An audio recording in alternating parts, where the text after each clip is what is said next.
Evening. This is our annual organizational meeting.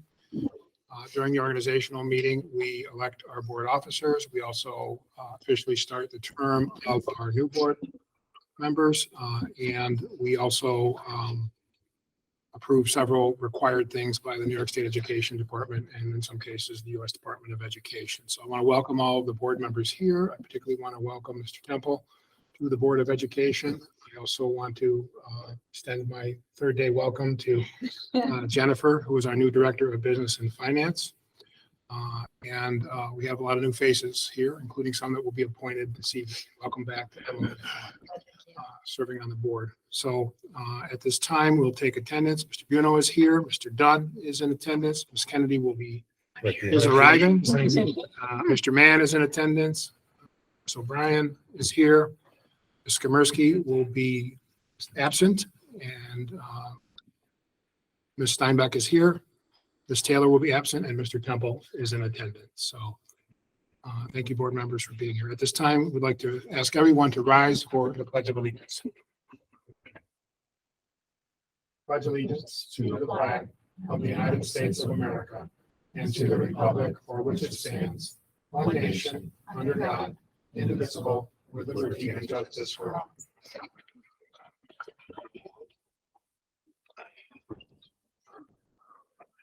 Our first item of business, with the assistance of our board clerk, Jean Pagburn, is to administer the oath of office to myself as superintendent of schools. Do you, Jeffrey Simon, solemnly swear that you will support the Constitution of the United States and the Constitution of the State of New York, and that you will faithfully discharge the duties of the office of superintendent according to the best of your ability?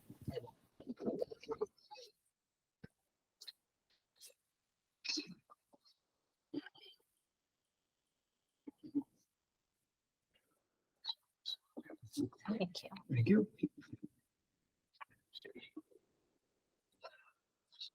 Next item is administration of the oath to our newly elected board members. We have two board members who were re-elected for 3-year terms and one new board member. So at this time, I'll ask our board clerk to come forward again and administer the oath to Mr. Buno. Do you, Michael Buno, solemnly swear that you will support the Constitution of the United States and the Constitution of the State of New York, and that you will faithfully discharge the duties of the Board of Education member according to the best of your ability? Thank you, Mr. Buno. Mr. Mann? Do you, Mr. Mann, solemnly swear that you will support the Constitution of the United States and the Constitution of the State of New York, and that you will faithfully discharge the duties of a Board of Education member according to the best of your ability? I will.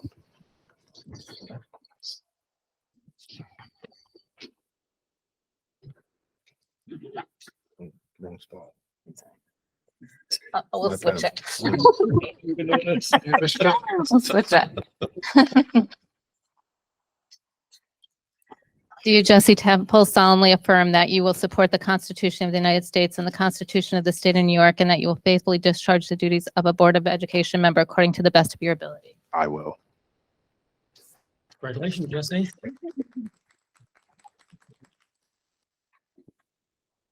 Again, I want to reiterate my gratitude for members of the community, Mr. Buno, Mr. Mann, Mr. Temple, for stepping forward, and all of our board members who want to serve on the Board of Education. It's a critically important role to continue to help to ensure that our students continue to advance and our district continues to move forward. So thank you for your support, all the board members, and for your involvement in supporting our educational system. At this time, we traditionally administer the school board member code of conduct, which is board policy 2165. In general, the code of conduct simply spells out the obligations of the board members as individuals who serve on the board, as well as collectively as community representatives. So at this time, all we simply ask is that you review the code of conduct and you sign it, and you make sure before the end of the meeting that you turn it into the clerk. And then the second item is the acceptable use agreement. All of our employees in the district, myself included, and board members, all the members of the administration understand and review the policies related to how we use the computer network of the district, the equipment that is issued, such as these Chromebooks. They are to be used for business purposes in general and your performance of your duties as members of the Board of Education. And we just ask that everyone be aware of some of the standards that are set for utilizing the district's technology. And at some point in time before the meeting, if you could turn that into Ms. Pangburn as well. Now comes my important part. I need to call for nominations from the board for board president. Are there any nominations for board president? Mr. Mann. I'd like to nominate Mr. Buno. Very good. Are there any other nominations for board president? Is there a second to the nomination of Mr. Buno as board president? Seconded by Mr. Dunn and Mr. Ryan. All in favor? Unanimously approved. Congratulations, Mr. Buno. Now I can give you back your gavel. Yep. Do you, Michael Buno, solemnly swear that you will support the Constitution of the United States and the Constitution of the State of New York, and that you will faithfully discharge the duties of Board of Education President according to the best of your ability? I will. I want to thank Mr. Buno. Mr. Buno is, what are you beginning your 7th or your 8th year as board president? 6 or 7 years as board president. He's done a very good job of leading the board and working with me to continue to move the district forward. And I appreciate Mr. Buno being willing to step forward and lead the board again for another term. So thank you, Mr. Buno. Yeah, I appreciate the board's support. I do take this role very seriously, and I appreciate the support of the board these last several years, and the central administration and the colleagues, and working with you has been great. And looking forward to that again, and the support of the community for coming on board again as a board member. 4th term, and Mr. Mann 6th term maybe, and Jesse 1st term. So I have now assumed control of the meeting, and we now have to call. That sounded sinister. Yeah. I would call for nominations for vice president for board. John. Yes. I would nominate Mark I Van. knew that was coming. You knew it was coming, didn't you? Any other nominations? Seeing none, I need a second for Mr. Mann, Jennifer, and Cheryl. All those in favor? Approved. Congratulations, Mr. Mann. Thank you very much. I enjoy what I You do. control the meeting when I'm not here. Right. And he's faster than Okay. Mark Mann, do you solemnly swear that you will support the Constitution of the United States and the Constitution of the State of New York, and that you will faithfully discharge the duties of Board of Education Vice President according to the best of your ability? I will. That one.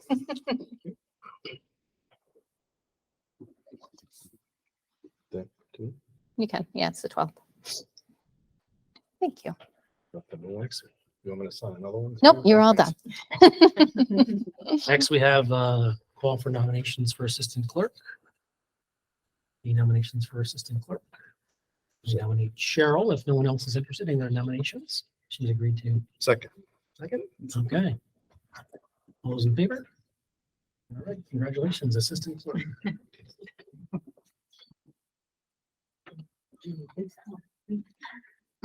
Cheryl Kennedy, do you solemnly swear that you will support the Constitution of the United States and the Constitution of the State of New York, and that you will faithfully discharge the duties of Board of Education Assistant Clerk according to the best of your ability?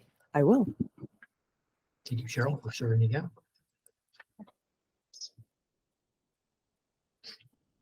Thank you. And next on the agenda is nominations for deputy treasurer. Ms. Komersky has served that role before. I did speak to her. She was willing to do that again this year, unless there's other people who want to do that and step into that role. Any other nominations? I would nominate Michelle, if there's anyone else who would be interested. No? No? All right, need a second for that nomination? Mark and John, Cheryl? Okay. All those in favor? All right, so we'll get Michelle at the next meeting. Okay. Okay. All right, so that will close this portion of the agenda on the nominations. We did the oaths. And we are now moving to the appointment of the Board of Education approval of district stipends. Any questions or comments on the district stipends? Seeing none, I need a motion to approve that. John, I need a second. Sure. All those in favor? Approved. So, do you have a copy of a hard copy or anything like that you want to go through, or how do you want to follow? Not able to log on because it's, I just want to make sure you have a sense. You want to follow this? Okay. Just want to make sure I'm considerate of it. This is the first. What you're following along with, and you're okay with that. If there's any questions, please feel free to. let me know, Okay. There's a lot here. The next one is the impartial hearing officers for the district and the Committee on Special Education. Any questions or comments? Seeing none, need a motion to approve that. Mark, second. Cheryl, all those in favor? Approved. Now we have committees on preschool and special education. See, the list is there. Several people. Need a motion to approve that. Anyone? Emily, need a second. John, all those in favor? Election workers. So every year we get a nice group of people to help with the election, the district vote. We do several appointments as soon as possible, and we also have some later in the agenda or later in the year as we get them. Any questions or comments on the appointment of the election workers? Okay. Seeing none, need a motion to approve that. Mark, second. Anyone? Cheryl, all those in favor? Approved. Next are designations. A through F there, we have depository, newspaper, hosting the meetings, mileage reimbursement, school meals, athletic commission rates, anything of substance there that we have to. Everything is fairly It's the standard. same. Just a comment on a few things. Some of these that you approve at this meeting are contractual rates. Others are have been set at the organizational meeting. So for example, the tutoring rates are both set by the board, but also they're part of the EGTA contract. Yep. Some of the memberships, the board is a member of the New York State School Boards Association. I'm a member of the New York State Council of School Superintendents.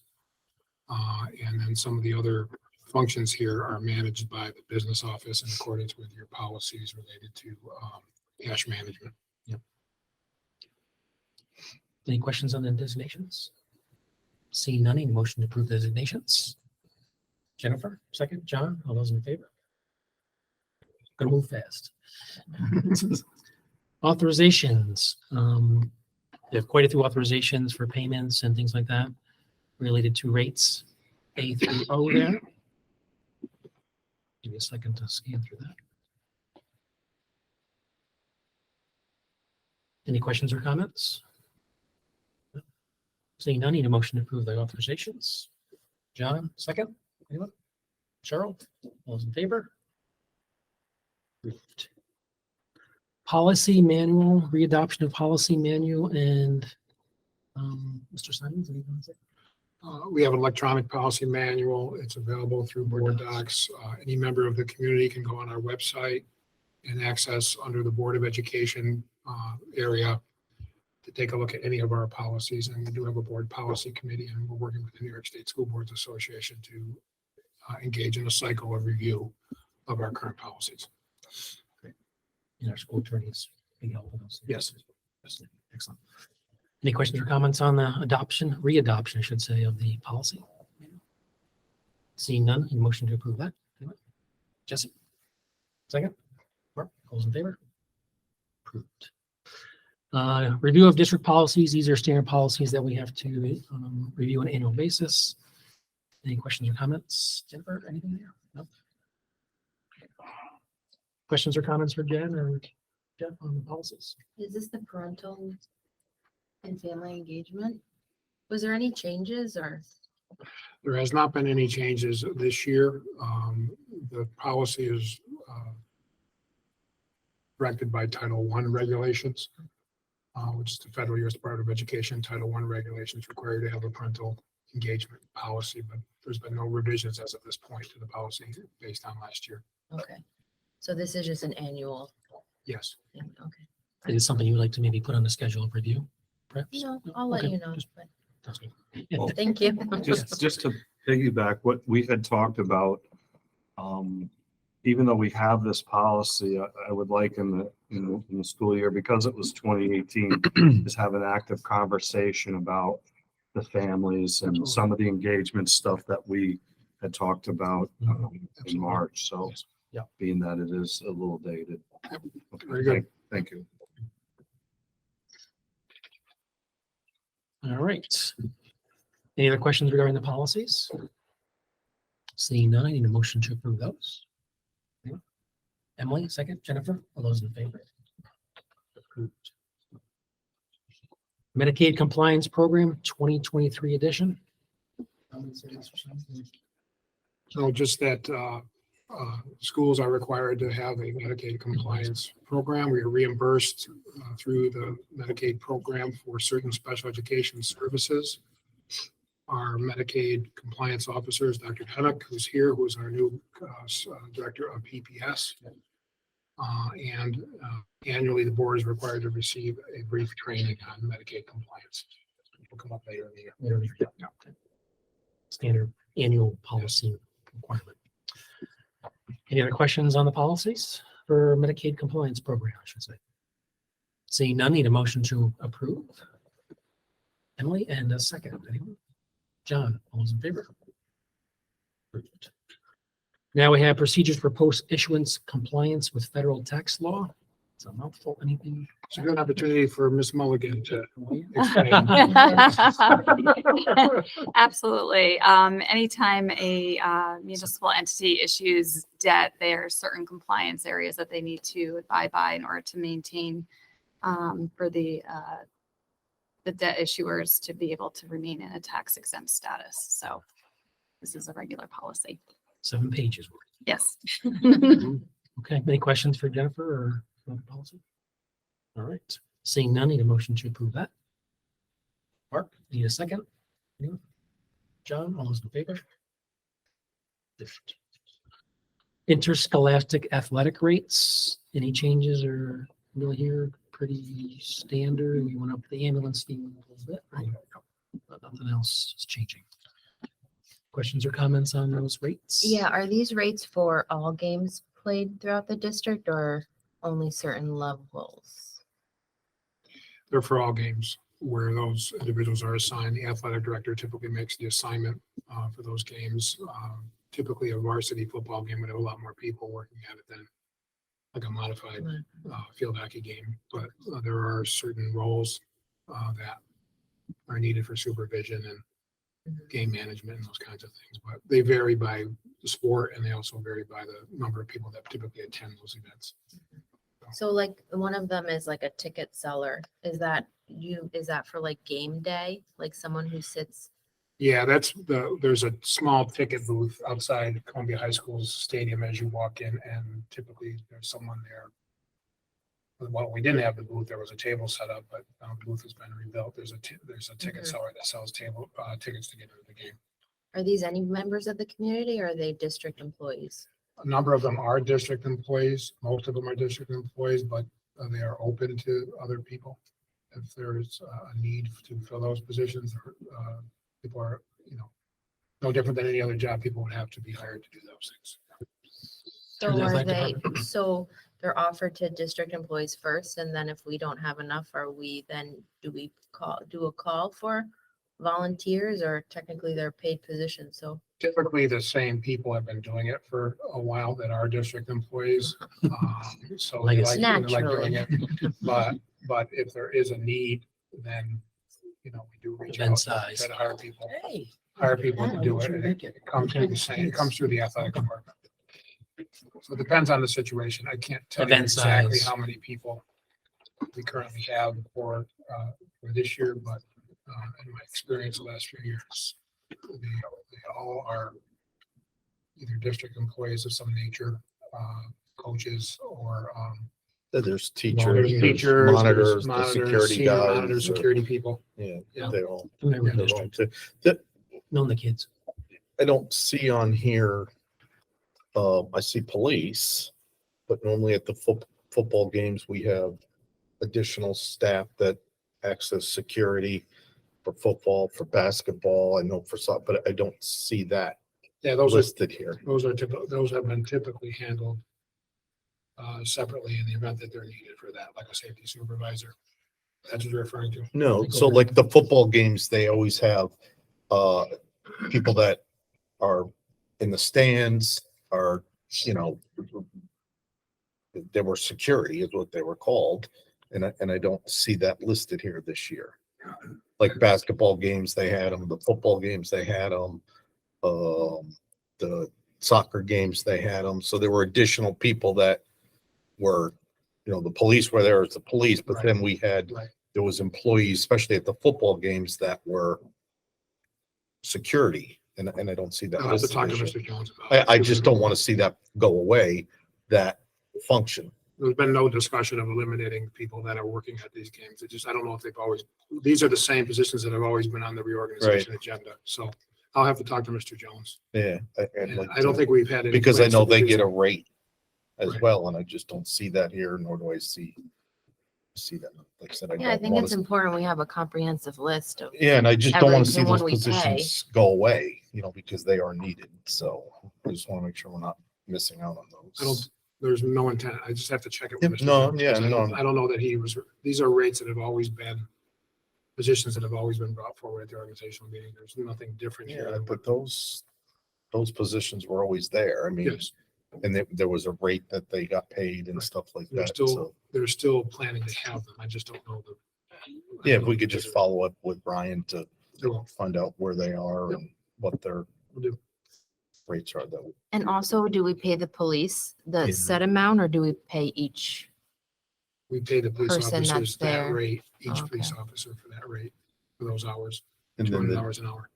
district, right, and the district decides whether they want, How many? it's usually a minimum of 2. But for the larger events, Home games. Mhm. they'll bring in additional, Homecoming. right, larger football games and homecomings and stuff like that. They bring in additional. Very good. Good questions. Anything else? I'll get back to the board on. So we'll bring that back. Yep. Absolutely. Excellent. All right. See no more questions. The approval on the interscholastic athletic rates. Motion for that. John, need a second. Jesse, all those in favor? What's that? I can vote now. Mm-hmm. You want to come back before we leave the reorg? We'll have Michelle sworn in as sewer. We voted you in. So. Michelle, you're doing everything. You're on every committee. You're leading it all now. We I'm decided. leaving again. And we have our board member committees. People have made their wishes known to Jeannie. Anything that needs to be filled at all? I didn't look at the latest list. There is, Mr. Bruno. Mrs. Taylor contacted me this week and the RAC committee, which is budget review and advisory, really is focusing on facilities right now. She's assigned to that committee and the committee for curriculum studies, which is a committee that works with teachers and Mr. Stiles on curriculum development, PD. She's unable to serve on those committees. So if anybody is interested in RAC or the committee for curriculum studies, we are still looking for board members to serve on those committees. And Cheryl's on there and Mark's an alternate, says, Okay. on the BRAC. So we all want one more. Somebody to replace Joanne, or we can just go. Okay. I don't know what happened because I was on BRAC previously, Okay, but I'm happy to, if Jesse wants to be in, I'm happy to, step in where it's needed. So. And if you want to take me up as alternate. okay. Oh, okay, Mark. Well, no, I'm just Oh, saying, all right. did you want to be the alternate? So, because I'm on a couple other committees Right. here, Sure. so. I'll be the I don't alternate mind. for BRAC. Yeah, if you want to So be we'll the have alternate, Jesse, Jesse be on it. So Strike Mr. Mann as alternate. Yeah. Mr. Temple will be on BRAC. And I'll make sure it gets recorded. And Long range. Emily is going to be the alternate for BRAC, and Mr. I'll Mann come is off. going to come off of BRAC. Also, yeah, someone was wondering which door to come in. I'm still on the education committee list, but I can't make those meetings because it's earlier. So I'm just letting you know. I know Okay. it's on there, but I can't make those meetings. If they held them after 5. I try to make those as much as I can, but it's been challenging. too. Understood. Mike, just on the legislative liaison with NISBA, I don't have a problem staying on that committee, but I am unable to attend the convention because of a scheduling conflict in the foothills in North Dakota. So just be mindful that somebody will have to go, you know, how we always go to vote Yes. at Resolutions group. the resolutions group, so. Do you want me to volunteer as the alternate? Well, whoever wants to go. I mean, to be honest with you, that participating in the NISBA legislative session is pretty informative at the conferences. Just do your reading beforehand so that you can pick and choose. It's long, What but it committee, is, what committee is that again? that's the NISBA NISBA convention. legislative action. Prior to the convention, we circulate a series of documents that we support as a district, as a board at that function. And then you have a representation to go through that. The real important part is the discussion here at the board level. And then we submit our votes. You don't have to be present to vote. We submit it by writing, but it is a pretty, you know, you're seeing the representatives from throughout the state, and you get to see the regional different interests in education regionally, you know, the downstate contingents in Long Island and upstate and out west. So it's pretty neat for somebody to attend. Timing is terrible for me that time of year. Understood. So I'll do that. Okay. Buffalo, right? Buffalo this year. And can I ask can the Health and Safety Committee, can we go back to maybe both virtual and in person? Absolutely.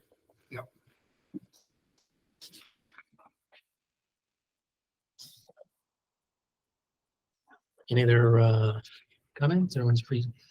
All set then? Committee memberships? You got everything? Changes? I think so. Okay. All right. If anything else happens in the future and you feel you need to make any adjustments, we can talk about that as well. Okay, so we do need to vote on this one. All right, so I need a motion to approve the revised board committee member list, board member committee list for 2024. Motion approved. Emily, second. Mark, those in favor? Approved. And before we leave the reorg, do you want to have Michelle sworn in as the assistant treasurer? Thank you. Do you, Michelle Skomersky, solemnly swear that you will support the Constitution of the United States and the Constitution of the State of New York, and that you will faithfully discharge the duties of Board of Education Deputy Treasurer according to your best of your ability? I do. Thank you, Michelle. Like before we continue, Close. Okay. I would like to have a discussion about the board members sitting on hiring committees at some point tonight. Okay. So wherever that fits in. I know. Thank you. So when we go into regular business or the regular meeting, we'll bring it up during the Okay. new business section. Yep. All right. With that, that concludes our organizational meeting for this evening.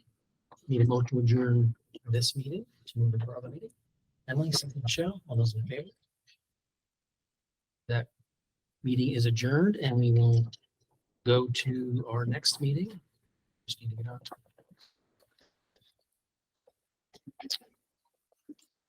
So the organizational meeting is closed. Right on schedule, 6:30. Call the meeting to order. Attendance, Michelle is here. Thank you, Michelle. And Joanne is not here. All the board members are in attendance. We did do the pledge, so move past that. Approval of the minutes for June 21st. Board members not present, Emily and Mark. Any questions or comments on the minutes? All right, seeing none, I need a motion to approve the minutes for June 21st. John, second. Cheryl, all those in favor? All those abstaining? Approved. Okay. Board forum. Emily, we'll start with you. Thank you for coming this evening. And anything? Nothing. Jesse? Anything? So typically we'll go around the room and we have 2 board forums. We'll start on one side of the table and just if any comments or questions or things you want to bring up. Welcome to that. And then we have a second one later in the meeting. If you want any comments on that portion as well. Okay. Jennifer? Good. Mark? Also, thank you. John's good. Michelle? Cheryl, good. Okay. We'll now move to the public forum, and I'll read our public comment piece. Residents, students, employees, and business representatives of the East Greenbush Central School District may address the board on matters concerning programs and/or operations of the district of the matters involving personnel. Members of the board do not directly respond to citizen concerns during the public forum. If a response is appropriate, either the president or superintendent will contact the individual in the near future. Those persons wishing to address the board will be recognized by the chair of the meeting and should state for the record their name and address or affiliation with the district or business. While the board does not wish to infringe upon free speech protections, it must be stressed that the visitors forum is not deemed to be an open forum. The board president will conduct the forum for the orderly and efficient operation of board business. In addition, any remarks which may be considered defamatory or stigmatizing are prohibited or declared out of order. All comments shall be limited to 5 minutes. Is there anyone who would like to address the board this time? Okay. We'll move on to our next part, which is reports and presentations of the superintendent. Mr. Simons. Yes, just a brief update on the capital project planning that has been occurring in the district. The fire and smoke alarm system installation is going well at the high school. We believe it will be completed by August 1st in accordance with what we've been discussing with the contractor. The steps at Columbia High School are in the process of being replaced due to concerns that the district brought forward to the contractor and the construction management firm last year. Been a little bit set back by rain today. But those projects are moving along well, and they'll be done this summer. Additionally, I recommended to the board that we go out for a request for proposal for a new architectural firm. I'm pleased to report to the board that we have 8 firms interested in doing the architectural business for the district. Mr. Mark Mann and Mr. Mike Buno have agreed to serve with me, Jennifer Mulligan, and Paul Bickle on the selection committee. We start the interview process tomorrow with 4 firms tomorrow evening, and again on July 31st. So it's encouraging that we have several firms that are interested in working for the district, and we have a process that will also involve our school attorney. So moving forward on that. That concludes my report. Great. Any questions for Jeff? Has the rain put any? Yes, Jesse. Just curious, like in the selection process, is it like, I'm just wondering, like the scoring metric that's used to isolate the most likely candidates for contracting? There's a rubric that we're going to use, really a standardized rubric. Part of it looks at their capacity to handle a big district like ours, a larger project like ours, their experience with working with other school districts and school district design, their familiarity with New York State Education Department regulations that govern how capital projects are to be done in the schools, some of the nuances regarding their design work, creativity of their design work, different types of experience that they've had. And typically they bring their whole team, which includes not only the principal architect, owner, but the team that we work on directly with the district as the project manager and their engineers that are involved in evaluating, for example, our heating and ventilation systems, boilers, and those kinds of things. So pretty comprehensive process. Every group was required to submit a pretty comprehensive document, and they're all experienced firms. It'll be a pretty competitive process. So we have interviews tomorrow, and then we have them later in the month. On the 31st. Any questions? All right. Thanks, Mr. Simons. We have 4 discussion items this evening. The first one is the swimming merger with Troy Eagle Park CBA and Columbia. Yes, Mr. Jones asked me to extend his apologies. This was his project that he brought forward. His grandfather passed away, and the funeral services were today. And so he wishes he could be here to address any questions, but if there are questions from the board regarding this, I'd be happy to facilitate them to Ryan.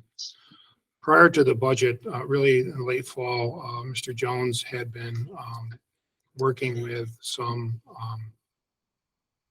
other districts in the area who currently offer swim programs for both the girls and the boys. swim teams. We've had probably, according to Ryan, 6 to 10 students on both boys and the girls who do swim outside of school, who will participate in swim clubs competitively, and who are interested in being part of swim programs that are under the auspices of the New York State Public High School Athletic Association, Section 2, and Columbia High School. Ryan approached both Troy and Albany City Schools that had existing teams. There was some uncertainty as to how many students within the districts that were already involved. For example, in the case of the girls involves Troy and Averill Park, how many existing students from their districts were going to be participating next year to make sure that there was capacity to accommodate Columbia. So Troy worked more closely with us. Albany was not able to make a firm commitment. So Ryan is recommending that we partner with Troy and Averill Park for the girls. Process took a while. And the deadline, which is set by Section 2 to compete as a merged team, which is a formal arrangement that is approved by Section 2, was in April, I believe. However, our girls could still swim in the fall, practice with the girls from the other teams, participate in the meets with but they will be swimming individually as independent. So what that means is if I don't know much about swimming, but if I do the 100-meter freestyle, I can still win the 100-meter freestyle as a Columbia athlete, but my points won't be accredited towards the overall combined score. So it still has an advantage of competitive swimming for the individual. If the board approves this, we would apply by April of this coming spring to be a part of a merge team, obviously if it works out successfully. In the case of the boys, that season is in the winter. We still have time to apply to be a merge team. And that deadline is August 1st. That would involve Troy, Christian Brothers Academy, and Columbia High School. The coaches are already in place for both of these teams. At a subsequent board meeting, the board will have to approve our kids swimming for that coach. And the only expense is busing to the away contests and swimsuits, which can be covered within the current athletic budget.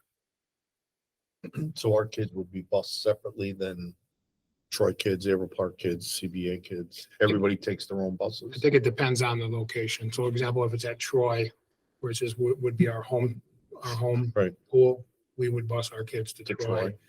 It depends on the busing availability and whether we can coordinate with other districts. For example, if we're going to swim over in Albany or some other distance, there might be a way to coordinate the transportation. It depends on the availability of our buses, the timing of the dismissal of the kids. And we've had some challenges this year with transportation for athletics, so that all would have to be worked out. But in the event that we could be efficient and do that, we would do that. Any other questions? I'm super excited and absolutely support it.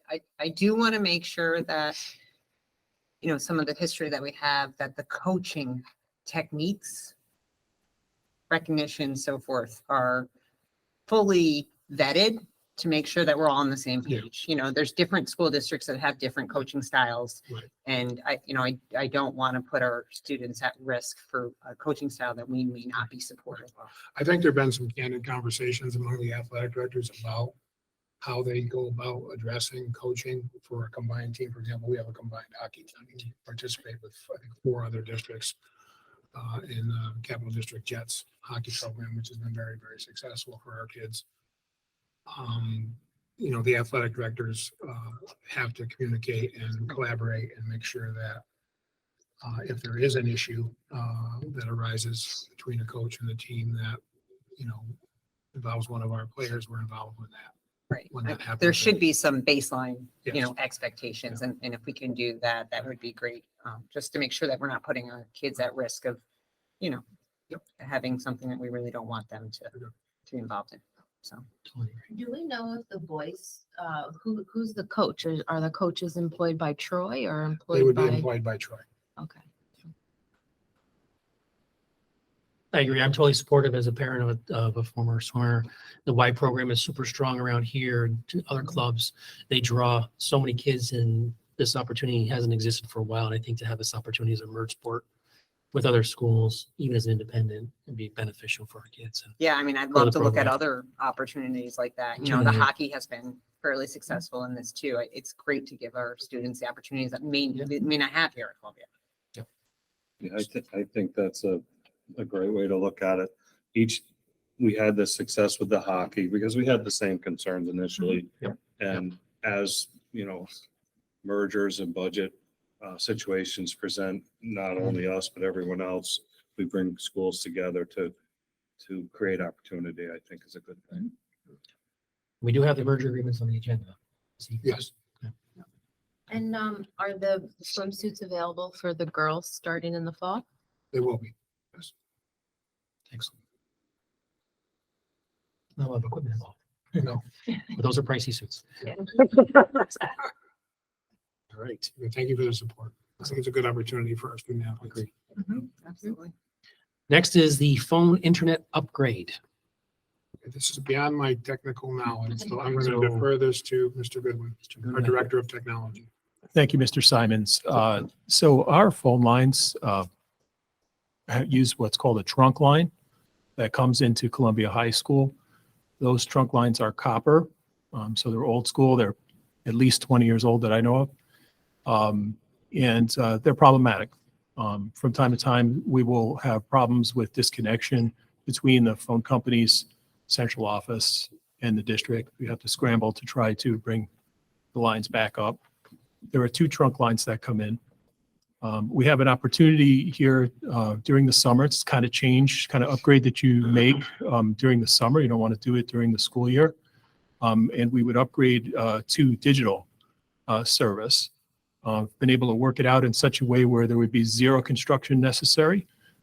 We would have our new provider provide the service over the lines that we did when we did the wide area network fiber installation. So no cost to do that except some minor connections from vendor to vendor. It improves service and gives us an opportunity for health and safety upgrade. Well, for instance, right now, when someone calls 911, say from Columbia High School, the police department has a system called an Ally system. I don't think I've spelled it correctly in my memo, but that's what it is called.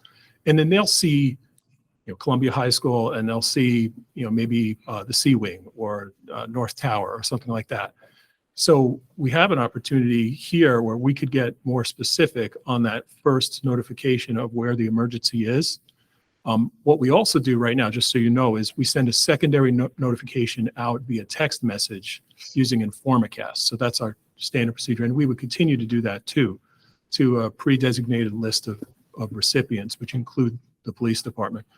But this would put it right on their Ally system. If we chose to do that, we could get a little more specific and maybe be more helpful to them as they respond to our emergency. So in researching this, I found that the current charges that we're paying our current provider for the copper lines, the old school lines, were much higher than the cost of this upgrade. As a matter of fact, it would net $2,000 per month in recurring charge for us.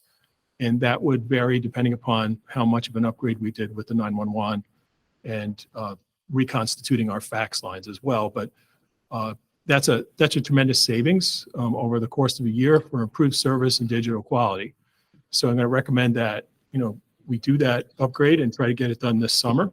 The vendor certainly seems that they can accomplish that. And then there's the second thing, second letter to Mr. Simons and to you, about an upgrade for internet service to the transportation department. So when I think about the total risk of an outage for the transportation building itself, I try to keep in mind that their day starts at 4 a.m. during the school year. And, usually if the phones are out, I get a call at 4 a.m. telling me that the phones are out, and then we scramble to try and make sure that we've got a decent connection. So when I think about their total risk, I'm aware that their connection to the internet goes through Goff Middle School. And so you would have to add the total risk for the transportation building itself to the risk for an outage at Goff Middle School. So that's probably the highest risk of an outage in the district. So the reason I put these two things forward now, I would like to give them their own internet connection from that building so that they have constant and good quality service. But the savings that we would make from the first proposal will more than pay for the internet in the second one.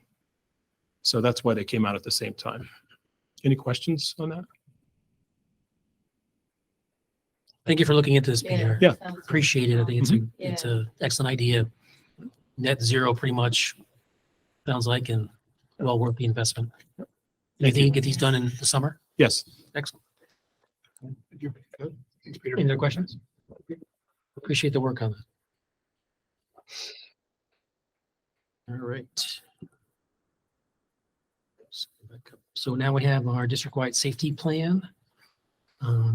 It also includes the SRO agreements with the town and the county. Conversations on this? Mr. Tooker is here to help if you have any questions. Mr. Tooker met with me. He reviewed the proposed district-wide safety plan for next school year. The biggest change to it is the inclusion of the remote learning plan that is required by the State Education Department for next school year. That was presented to the board by Mr. Stiles at the last board meeting.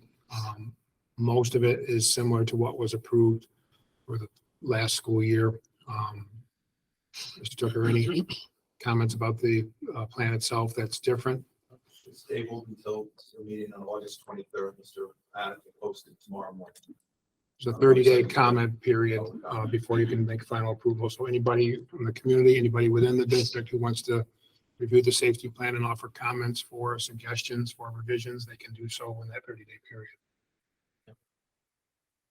The SRO agreements, we've had a longstanding arrangement with the East Greenbush Police Department for our Columbia High School School Resource Officer.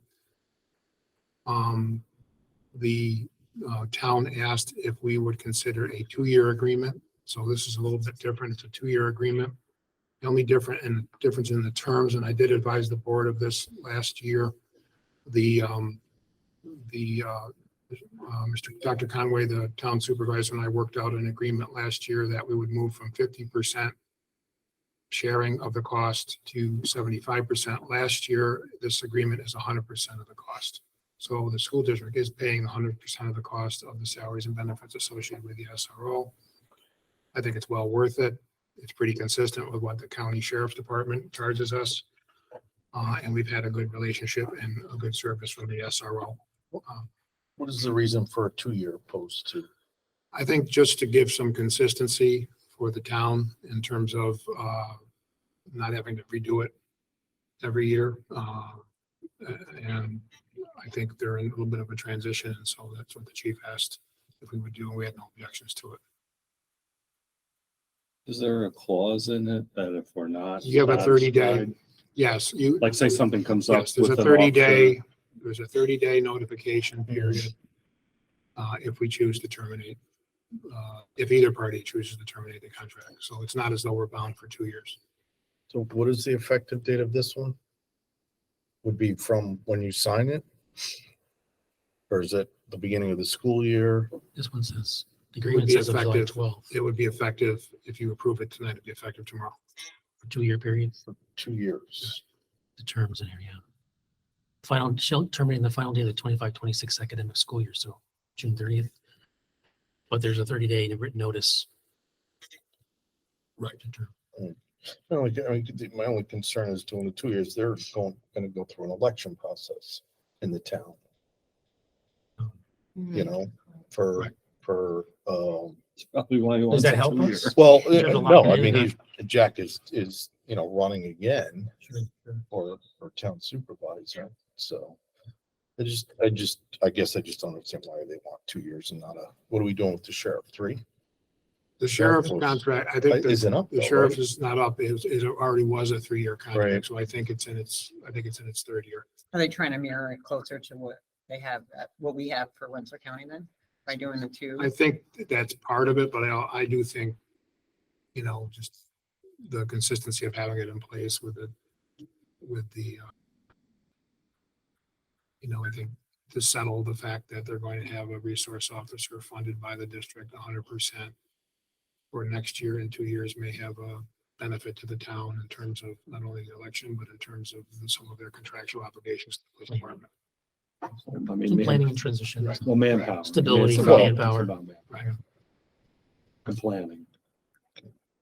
Contractual issues. I mean, we're paying 100% of the cost. So, I mean, I don't know what There's, their contractual issues would be, we're I mean, in paying terms for of it the all. availability of you know. officers, number of positions, the complement that they're required to have. On Right. the Do we force, only all pay those kinds of issues. 100% for the school year, or do we pay 100% all for the annual? It's the total cost of the salaries and benefits of the officer. So when they're And not.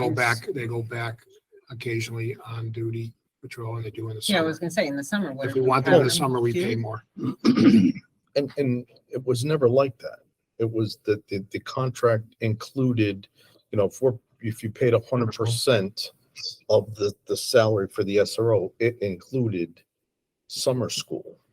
I don't see why there would be an additional charge for summer school because, we're paying the now 100%.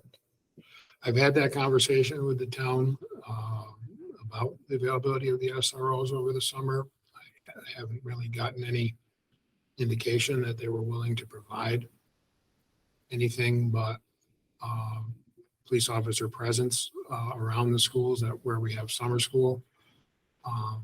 They've indicated to me that they are short in terms of the availability of officers during the summer, and it becomes a scheduling challenge for them.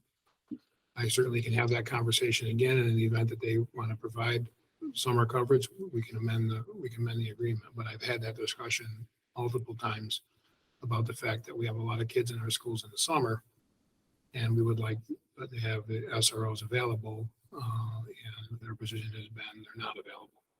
So I guess in previous contracts, I mean, but when did that come out, that portion of it? this I know has when I been- was the SRO, I did summer Right. school. This has been the arrangement in place since I got here in 2016.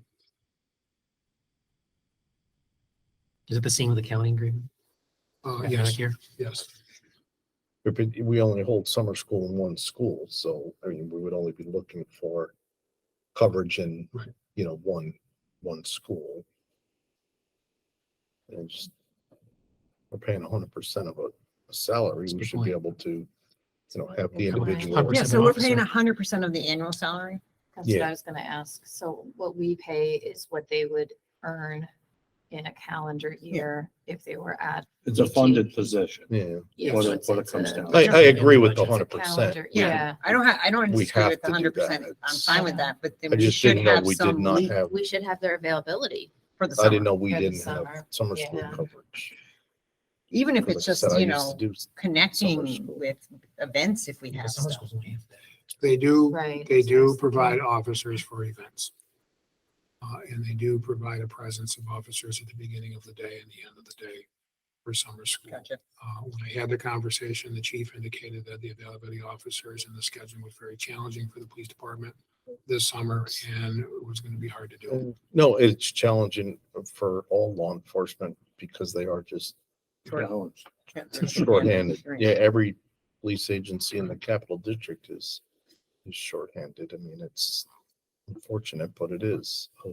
I'm happy to revisit the discussion. You're really only giving a preliminary approval tonight. Yeah. to this. No, I- Oh, yeah, yeah, I'm happy to And I keep- think we all support the 100. I just think that Oh, Yeah. absolutely, we, absolutely. I feel like we should have some oversight of the summer. I don't hours for them. disagree. Again, I've tried.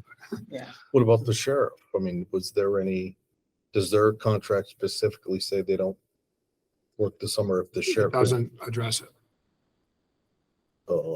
especially with summer school, is at golf this year, right? Yes. Yes. So what we decided with input from Mr. Stiles and the building leaders, that we would have the safety supervisors at the summer school program. And I asked the chief to make sure that the East Greenbush Police Department had a presence there in the morning and the afternoon. And we felt that comfortable with that arrangement because we couldn't get a resource officer without paying more, and they were shorthanded. I can tell you, I was at golf this morning for the drop off, dropping my wife off. And I talked to, Mr. Conboy was right out there with the parents, making sure that they went where they were supposed to. So we are getting a service from those folks. But I do agree that, you were handed this agreement and for some reason we never really picked up on it. But I think that, some clarity on what their role is as our need, where it balances our needs during the summer, especially from the town. I understand the sheriff thing. They're not our local PD, but this is our local PD, and they're taking the opportunity to supplement their manpower needs on our dime, which I don't have a problem with, but we want a better seat at the table, I think. And if they don't want to talk about it, I think you know how to deal with it. Wow. Yeah, I mean, We went to the, summer school is as important as regular school is, and it just, and again, I totally get it that all police departments are short, and it's sad, but we don't want to be difficult, but they want a 2-year agreement. And we normally have a 100% 1-year agreement. agreement. Right.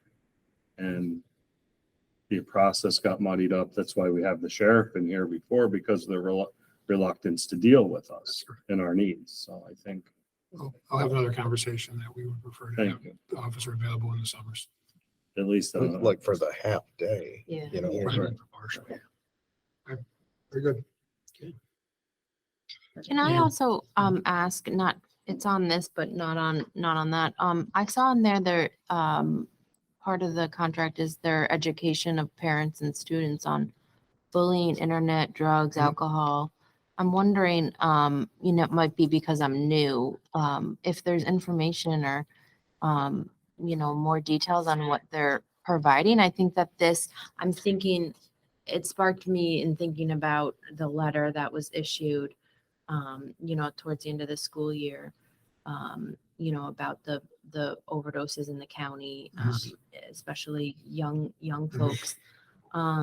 So I'm interested to see what they do in relation to what's going on in the community when things arise. It's a great point. Maybe we have a schedule of what they should, okay, this month you're going to educate people on this, or, Well, I'm interested to see in what they're doing now. I think we should maybe get some information. Both SROs attend the safety committee, and one of the things I have as a standing agenda item in the safety committee is SRO report. And when they do the SRO report, they talk about the number of classroom visits they've done, programs that they've done for the students, programs that they may be doing for the parents, and interventions that they, home visits and all of that. So it is reflected to some degree in the minutes that are available of the safety committee meeting, but we certainly could have a public report on the SRO program and how those SROs are intervening with kids, particularly in those issues that you talked about, bullying, some of the risks of self-harm, and the drug, alcohol, and vaping issues. They're very, very involved in that. And they're from a prevention standpoint and also from an investigatory standpoint. one of the things, Emily, too, and I have a little bit of knowledge in this because of my past employment and still have ties to it. When we didn't have the SRO at the middle school, we didn't have the opportunity to do home visits, and the SRO in a real critical role.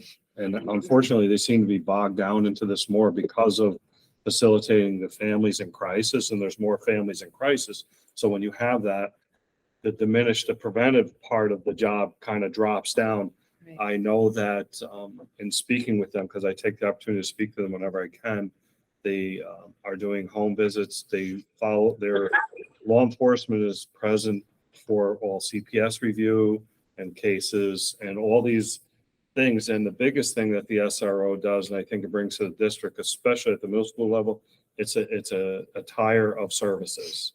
Whereas, say hypothetically, your staff might not know what is available beyond the district service and linking, especially to the county. That's one of the things that having Rensselaer County involved is it really ties. But I know that the home visits and things like that have been escalating, even if it's just kids who are not coming to school. And then when you show up, because a lot of the kids that are in crisis are also either on the CPS radar for educational neglect or different things like that. And so when you show up, teachers and counselors and administrators show up, the parents know how to work around that. But when they see that they're being escorted and protected by the police, also even picking kids up and different things like that. So I know, but I do agree, Jeff, with you. If we could, at some point in time, kind of get a more detailed review of what our SLs are doing and what they're, at least attempted scheduling. I mean, obviously, there's a lot of reactive things going on, but whatever their goal for the year is, like on a more detailed front. And I think they do an amazing job Yeah. with the children. I maybe like to see a little bit more connection with the parents. You know, maybe, because sometimes the parents feel like they're not, that the SRO might not even be there. I mean, those kids, they connect great with the kids, but it would be great for them to get a little bit of knowledge out there to the parents, I think. Right. I think recently, even it's, social media and bullying. And a lot of the times parents, I feel like, don't even know what app or what is going on. So I think that that's something where we could, talk about prevention, being proactive. But I'm just not even sure what we do. So. I think that's part of the greater conversation that you referred to in the first meeting, where the family engagement component as we go into the next year, because I think if we honestly look at the past school year, the school, and my concern as a district is, on one hand, I feel compelled and obligated to try to help the families, but we're doing more and more and more for families that are events are happening outside of the school hours, outside of our control. And that is really has a great impact on our staff and our resources. So we have to, and how do we really challenge ourselves with engagement? Because I represent a larger organization and we have the same issue of it's the same people come to the meetings, but we have to kind of try to be creative. And I think it's even bigger than the SRO is really trying to, how do I say, just get out and be really innovative and trying to come up with something. So if anybody has any ideas on how to get people's interest, I think it would be a world-worthy event and have the SRO be part of those engagement programs and bring together conferences and trying to get parents. But unfortunately, it usually the folks that are really the nuts and bolts of a lot of these things aren't the people who are very engaged. But I will say the email regarding the laced drugs. Yes. There was a lot of really strong positivity response to that. Thank you for the People were suggestion. Very Mhm. appreciative of Yeah. that. So those things are what we, we're protecting the whole, would be Yeah. good. Excellent. Good conversation. One thing that's in the SRO contracts is, that the individuals selected have to attend the state of New York police SRO training. That's a certification that DCJS puts out. So, and in that, having gone through it, they do talk about presentations and topics and things like that in, how you're supposed to be engaged in school. And I do hear from, both the high school and the middle school that our SROs are engaged and Mr. McHugh can, he works at the middle school with the sheriff's deputy and, even talking to Mr. Harkin, they just really appreciate the SROs, at the schools. And they'll do whatever. If a teacher asks them to come speak on a topic, that has to do with something that they may be teaching in the classroom. They'll speak on that topic, Yeah. So, I have a quick question, because I'm just wondering, like, when I hear Emily say like bullying and social media, like the first thing that come to my mind is what is the role of it might be because I'm new, like what is the role of an SRO? Because the first thing that I start thinking of is, I'm just wondering like what actually like do we as a district use them to solve? And like, how do they fit into, the dynamic of, some of the challenges that students are going through?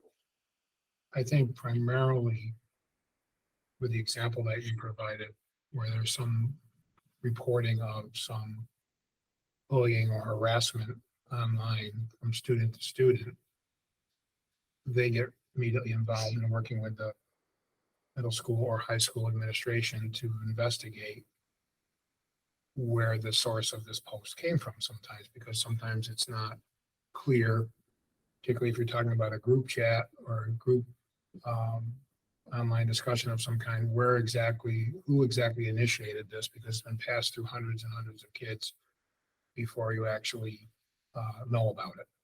So there's a lot of time from the SRO working with the administration, investigating, what actually happened and trying to nail down the source of the initial post and what everybody's involvement was in it. Once that happens, the administration gets involved and through the code of conduct, looks at what measures of discipline might be appropriate for the particular situation and for the different levels of involvement that students may have had. At times, the behavior rises to a criminal level. And it may be a situation where the police department evaluates whether or not criminal charges are warranted. Typically that really hasn't happened at the middle school level, but it can happen, and it has happened at the high school level. And then ongoing, it's not just investigate situations, ongoing efforts are made by the SROs and the administrators and the teachers and the health teachers and the counselors to educate the kids about appropriate social media use, which is a big challenge now. And so they are involved in that education. They're involved as educators, they're involved as law enforcement officers, they're involved as counselors. And they're doing a lot of interaction during these investigations and these situations with school staff, but also with the families that are involved. And Emily is 100% correct. The families are often completely unaware of what their children are doing on social media and not informed. And these kinds of issues are contributing, they're not solely the basis of, but these kinds of issues are contributing to the mental health challenges that the kids are experiencing, particularly at the middle school level. Not only the overexposure on social media, the types of negative interactions they're receiving on social media And I actually think, yeah. change the brain Yeah. in terms of their development. Yeah, and I think it's important to note too that there have been instances this year where social things happen on social media between students, then come into the school building Yeah. and Yeah. thus have serious, things happening regarding what happened on social media. So I feel like it's critical that the board learn what we're doing to address these sorts of things and look to be a little more proactive. I think it's probably broader, just in my opinion, than just a conversation about school resource officers. Just because, because first thing I think of when I think of social media, I mean, like how do we engage kids like at the kid level, in the sense of, it's like in a way that they want to be reached sometimes, because I think sometimes,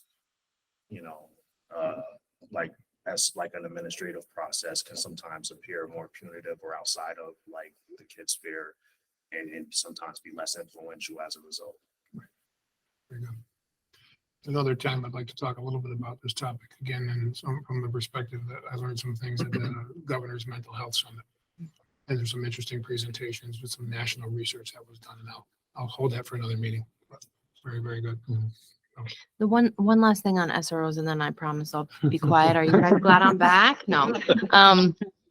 I wanted to talk about eventually the selection of SROs. I know that it's at county level. But it says that the district can interview or meet with them before formally accepting them. I was a little more interested in that. And then also I'm assuming that SROs are mandated reporters for the state.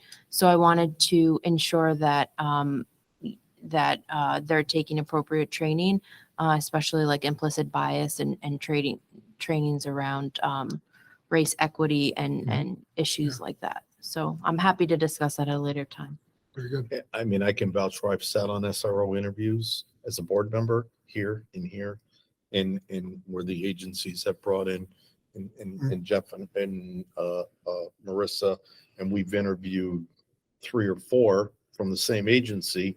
And then we made a recommendation to the law enforcement executive, hey, we like this person. And they've pretty always have gone with our recommendation.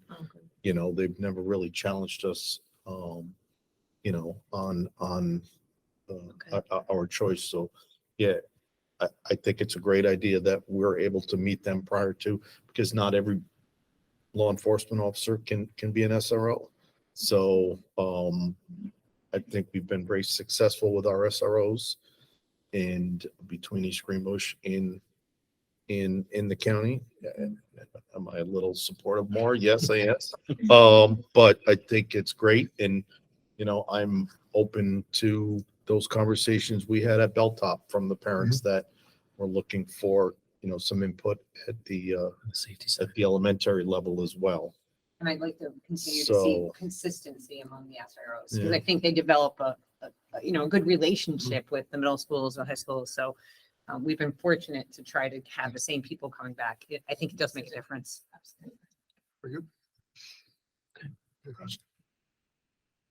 So we're gonna plan on another more full Yes. discussion on this. Yes. And maybe But talk for to now, Rick as we'll- well. This is just Yeah. a discussion item Yep. and it's on the public agenda. Mhm. And it'll sit for 30 days. I'll have some conversations with the police departments, respective law enforcement agencies between now and then, and we'll see what we can come up with. Next item on the discussions, UPK program expansion proposal. So we had some conversations about this previously, and I'm talking to Jeff, we wanted to have a more detailed conversation about it. So the universal pre-K program that we currently operate will be in its 3rd year next year.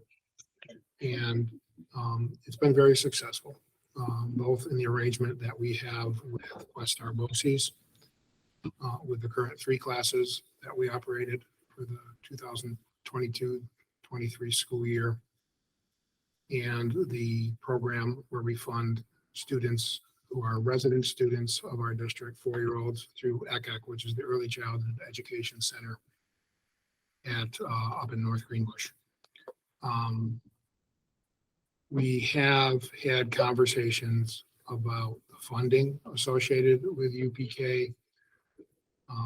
This will be the 3rd year that we received an allocation from the state. However, the structure of the funding is limited to $5,400 per student. So what happens is we can't fund every student without really encroaching on the general fund of the district until that formula changes. And we went to the legislature, we advocated for the dollar amount per student to be changed, and it was not adjusted.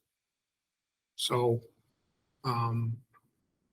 I fully support UPK, and the evidence that we're getting so far anecdotally, and it's too early to really review the data, but recently Questar reached out to me and they have a process that they're engaging districts in reviewing the data regarding how students are being prepared for kindergarten, 1st grade, and 2nd grade. Shauna Maynard is handling that through Questar and sent us a survey. We would be interested in having that discussion regarding the data analysis piece that we've talked about. I said, absolutely, we would be. Added to this, there are, because of the way the funding works and also limited classroom capacity, there are still 87 families who sought to have their children participate in universal pre-K this coming September. And so it's something that is well supported by the families. And there's a need. The need isn't only in the sense, this is my own personal view, in the sense of families needing a place for their children to, their 4-year-olds to be safe, to be educated, to be nurtured, to be developing pre-literacy and pre-numeracy skills, social skills, learning how to interact with each other, learning how to be more independent. There's a different layer to this that's even more concerning, is that the costs associated with childcare, not necessarily pre-K, but childcare, and we have an expert in the room here, are exorbitant to the point where we have families, we meaning everybody in every community, has families who are quitting their jobs to stay home because they can't afford the childcare. And while that isn't necessarily our fault, I believe it is our responsibility to provide early childhood education options for the children if we can afford it. So I'm advocating for an additional class through Questar, which would bring us to 4. And I'm advocating, based on a request that we received from Holy Spirit, to go out for an RFP to fund a community-based program. Now, it may not just be Holy Spirit that responds to the RFP. It may be another community-based provider. In the arrangement and discussions we've had with Holy Spirit, we said we would fund the program. We're allowed to fund a program, but we would only give you the 5,400 hours per student. They said they could fund the remaining portion of that. But if we were eligible for future grants, which is there is a competitive grant coming up in the fall that will apply for, would we consider increasing that funding per student? And we said we'd have to take a look and see whether or not we were going to receive that grant. So also during the year, as we were having budget discussions, and you'll be seeing more information about this in our August meetings, the board said, can we do what we can to try to reduce expenditures next year by spending money this year if we have any money left over? And we do have money left over, and we do have fund balance. We'll be talking about reserves in August. So Linda and I talked about, and we've already gone forward with the purchasing of the items this year. Purchasing the blinds, the elementary blinds that would be replaced at a cost of about $50,000. The equipment that the physical education department asked for the Fit for Life program, which is $35,000, that's $85,000. And the total cost of 4 classes through Questar, continuing to fund the ECAC program in a class at Holy Spirit, would be a total of $906,171. Factoring the UPKA that we would get 5,400 hours per student, the $100,000 that the board already approved previously for the general fund, $100,000 was for the 3 classes, and the remaining American Recovery funds that are in the last year of 189.6. That total of funding available is 813,400. So if you take the savings in next year's budget, this year's budget of $85,000, and you add it to the $813,000, we're really only about 7,700 hours short of being able to fund 2 more classes of pre-K at a total cost of $906,171. So it seems to me that the value of pre-K is there. I think the flexibility of the district and the board to have to evaluate on an annual basis how many pre-K classes we can have. I would recommend that we prioritize pre-K if we have the funding, and I'm asking the board to support 2 additional classes. One would be added to Belltop with Green Meadow as a backup location in the event that we need to add a section, because remember that 3rd grade class size was a little high. We're monitoring that. Green Meadow would be the backup, which can shift some programs around to accommodate it. So really what we're talking about is additional 7,771 after the UPK aid and the art funds are factored into it, plus some of the money that we had budgeted for other things in the general fund next year. And that will give us how many more students? That will serve 36 students, 36 additional students. We still would have a waiting list, but it's 87. It's 51, we would bring the waiting list down to 51.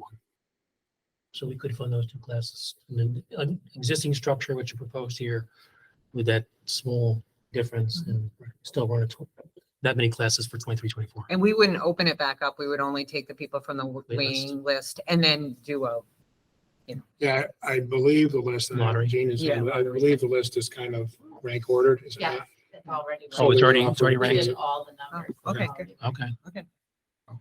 So you have 1 through 97. We were 1 through 100 and whatever, how many signed up. Total. The first Cutoff. 61. Yeah. We played, Plays, and then we have the rest of them. and we're gonna increase by how many? 36. 36. Two classes will be 18. 18 is the maximum you can have under the UPK regulation. So we go from 4 classes to 6 classes. 4 with Questar, 1 with Eke, and 1 with maybe Holy Spirit. Yes. What is the length of the day for them? Wayne, It differs between, because Janae's, off, is off than the other 4 elementary schools, so Janae's is, they come in at 8:10 and then leave at 2:00 before our day starts, but then they leave before our day, and it's the same thing at DPS and also. The transportation piece to help so they enter the school earlier and they leave a little earlier.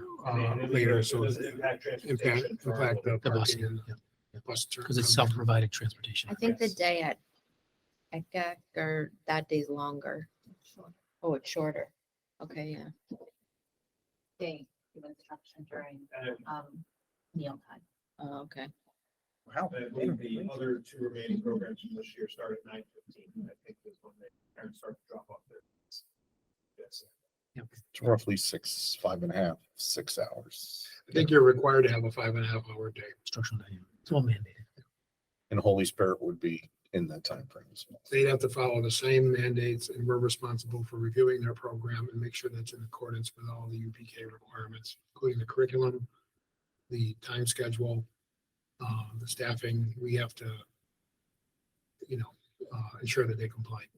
So would we put out an RFP for this? Yes, And will we turn it around quick enough? That's, we've put the RFP out, Oh, subject to, approval of the board, but we've indicated Yeah. verbally to Holy Spirit that we were considering and talking about it with the board. When is RFP due by? I don't know the answer to that. Do you know, Jen? I do not know. Yet, I do not know yet. I know with the agency, they were responding already, so. I would say, think I'd have to get that besides information Holy tomorrow. Spirit, do we think we're gonna get somebody else or? We don't know. Holy Spirit initiated this discussion Yeah, yeah. back in March. The And is previous, Questar willing to do more Yes. as well? Yes, I've had a meeting with Gladys, and they're very interested and actually excited about doing it. For And I've also $5,400? talked to Mike Burns, who's their middle school or their pre-K principal, about it at the conference we went to. But again, we were sticking to the $5,400. Yeah. Yes, well, the $5,400 is for a community-based provider. The Questar program is Gotcha. $10,500, and okay. that's because they follow certification requirements and their salaries and benefits are like ours, are similar to ours. All right, so just say Questar got that additional class and not Holy Spirit, would it still be that $7,000 figure, or would it be a little higher because Questar's prices are a little higher? We're, I'm not sure I understood your question, but we're adding a class through Questar Yep. and likely through Holy Spirit. So Questar's, Oh, so, all right, so, we're doing both. This recommendation does both. And But Questar is already Questar- solid. But are what you I, asking no, what us I to was get saying, RFP? so that RFP, Yeah. does Questar have to submit an RFP for that? Questar does not under the state guidelines because Questar is part of, is a public school Okay, organization and an arm of the state. They don't have to. So They don't have to Questar like wouldn't put in convince for the that. RFP. No, they don't then. have to. It would Yeah, simply that's be what I making- meant, Making is- a contract like we did before. Okay. They're not, Right. they don't have to compete through the RFP. I'm in support of this. I know we've talked about this at length at other meetings. I know it's not ideal that we can't serve everyone on that waiting list, but I think if we do have the means this year, we absolutely should do it. I think there's a benefit to the community. I had two questions. One, if we were to do the contract, the RFP with Holy Spirit, who from our staff would be overseeing their program? Someone from Roy Stiles' office Well, or? he doesn't know this yet, but with the transition of Linda got really involved in pre-K. I think for I a couple know, reasons is she yeah. worked hard to try to get the funding in place, and she took a really interest. I think she liked the little kids. Yeah. So Doesn't. with the Yeah, yeah. transition and Jennifer having a lot to do moving in, I'm sorry that he's She on doesn't. vacation right now, but Mr. Stiles is going to oversee the pre-K. No Okay. different than he would every other Okay. pre-K to 12 That's what I program. It just makes assumed. more sense. Yeah, for yeah, him to that's do that, fine. so That will Um, be added to his responsibilities.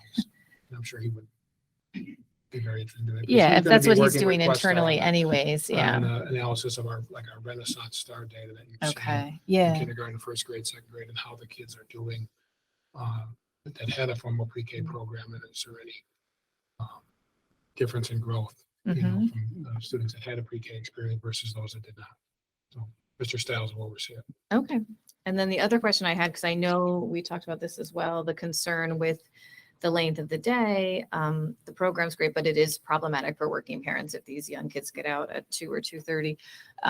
We had talked, I think at our previous meeting, would there be a wraparound option possibly for aftercare with Holy Spirit? The Holy Spirit has an existing approved, as I understand it, after-school program Okay, that they would have open for pre-K kids. So even kids maybe that aren't at their site? we'd have to look at their capacity Okay. and see if that's possible, but that's definitely a conversation we've been having. Similar to a GCC, Yes, which would be paid for by the parents. yes, that wouldn't Yeah. be funded by the district. That would be funded either by Holy Spirit or the parents, Parents. whatever the arrangement is with the parents. Used to be Teddy Bear Daycare, I think. Huh? Used to be Teddy Bear Daycare. Yeah. Mm, Do that's any fine. of these current pre-K kids do GCC after the I don't program? think they can they? They're not. They're It's too not an young. option Requires a because their separate age. license GCC is a separate. for yeah. 4-year-olds. Do you know if GCC would have the capacity to add any of these kids? Last I talked to them about that was last year. They did not have They the did not. capacity to Okay. do that. They were having trouble with hiring people. I can have that conversation again though. Well, and they have to get the certification. Yeah, they'd probably have to a little apply bit for costly, like probably. the, whatever, Training. pre-K to 4 or something. Have to get the license. Yeah. They have The staffing ratio is probably different. staffing ratios are different. Right. So everyone that has accepted, when Jeannie or Linda has contacted them is under the assumption that their kid will be done at 2 or 2:30 and Yes. they've accepted under that agreement, right? Okay. Yes. I do think we have families, right, who sign up for pre-K and then once they're accepted, decide or figure out that they can't make it work. Scramble, yeah. Yeah, and they have to, give up the opportunity, which is unfortunate. Right. So it's great. I think it's really great to hear that, this potential community, partner has the capacity to do that. I think that that's really advantageous for the district and for the program in general. Yeah, I mean, I'd love to, as this program grows and, we'll see in future budgets if it's something we can sustain and continue. But if it does, it's probably a good conversation for us to revisit with GCC, just to have it on their horizon. I don't know how long the, application process is for licensing, but it might be something they want to explore as well. And definitely explore Holy Spirit because they did have a program, or they do Right. have a program, They and they do. still do. Yeah, they do. in They the had- so- mornings. Yeah. Could we bus them there is another issue, but Right. that's, And so, Right, You need the right. baby seats. You need enough buses. Oh, you that's need the right, you need the baby And you seats. need to harness the baby seats into the bus. yeah. And an aid. And you need an aid. on the bus. Is Holy Spirit still a functioning K-8? They've gotten rid of Six? their K5? their 7th and 8th K5? grade program. I think it's K6. K6? And they still have teddy bear. Yes. Emily, is there anything available for funding, for training, for childcare and things like that that you're privy to that you might want to share with us? So we can, You can take that back. thank you. I know that there There's a there big is a push. lot and going on right now for daycares and things. So I I'm think- not. I guess my my head is and wheels are going. Is a community partner, and I'd love to read that RFP. Is a community partner? Is it strictly a school? Because a lot No, it of doesn't No. have, lot ECAC is of not a school. places- ECAC okay. is a daycare center and early childhood. okay. Um, So for instance, Bright Horizons is a Regeneron daycare center. Could they respond to this RFP? They have pre-K there. I believe they could. I believe that Mm. all, I will double check if my answer is incorrect. I'll correct it tomorrow. I believe that all licensed daycares can qualify for being a community-based UPK program. Okay, because we have a few of them in the Yes. Eastern North. Didn't you Yeah. speak with Catherine Michaud about this as well? Years ago, she responded, that her agency responded to the initial RFP. Yeah, Yes, they had space limitations, I think, in yes. their, They helped us write a grant when we weren't eligible for the funding to Yeah. try to get competitive monies, and we didn't get it because our district's demographics weren't poor enough. Yes, we did work with Catherine Michaud on that.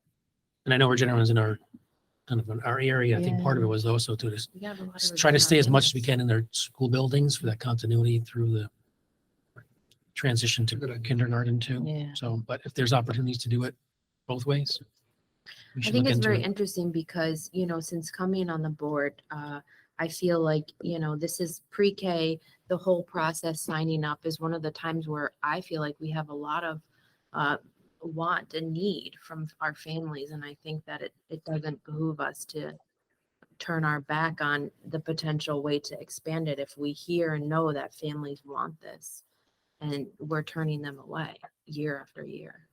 So that's the perfect segue into my final roundup. The budget. Wrap up When with we you. talked about this, obviously we all agree that this is a need. And we're going to be running out of the money that has been allocated, at least on our initial conversation. This is it. This is, Yeah. so I guess what I'm saying is, my position is, I'm ready to take this to the community. And there is going to be an increase in cost. Mhm. There is going to be an increase in the budget. Mhm. But it's kind of going to what Emily said. Are we willing as a district to put it to the voters? Because spending it in the blocks that we're spending it in is good because we're shifting, but then there could be a counter that we're taking from other things to fund something that people haven't had an opportunity to vote on. And I think that we've established the need, we've established desire. I'm in support of bringing it to the community and proposing a universal pre-K program for East Greenbush, with that services all of the people. There is a cost to that. I think the cost is worth it, but I think it's a decision that ultimately needs to end up to the voter. And that's just my opinion on it. Instead of kicking the can down the road and trying to piece it together and creeping towards that number, do we just jump off the cliff and say, this is part of our budget? Can it be a separate thing? I don't really know how to do that. Or do we put it in the budget and then it fails and then we have to take another bite at the apple? These are conversations, but maybe through community conversations in the Earlier buildup now, yeah. now, is there desire, is the will of the community to expand this? I mean, I agree, but I think we have an opportunity, and I will go back to my protesting days when we talked about trying to get rid of kindergarten. And there was many public hearings on that, or public sessions that Yeah. people were able New to recession, attend and voice themselves. I think we need something like that for this, because I am absolutely in support. I do worry that I don't want to go there and get voted down. So I Right, think but we need to that's my get, point, though. we need to get a sense of the feeling. Well, before we that's why do I'm bringing that. it up now, Yeah. because quite honestly, as a budget person, I'm not comfortable continuing to transfer monies for this unless we continue to get grants and it Well, continues to fund I itself. think we are The leaning time- towards. The timing hoping of that is the federal ARP money runs out anyway. So I think That's what this- I'm the saying. approach that we've So been taking we is kinda have we've a got this platform. ARP money.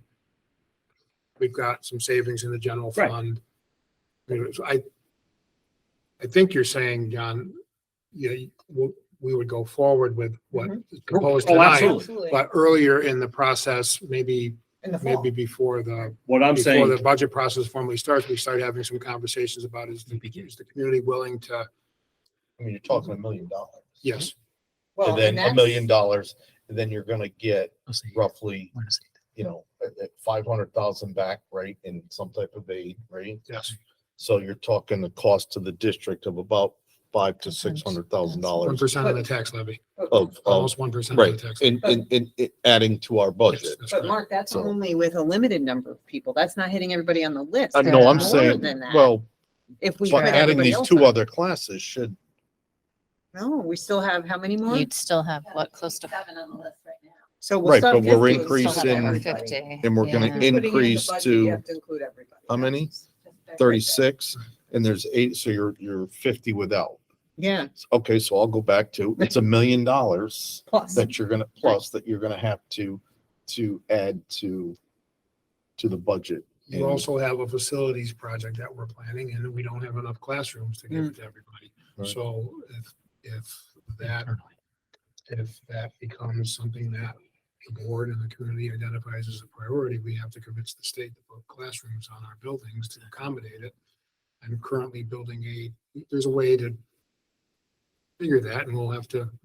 But that doesn't mean we have to utilize our space. We can still use That's the correct. Holy Spirits, That's the ECX, the Questar and, Should those places be available? I mean, you know, Holy So- Spirit could expand.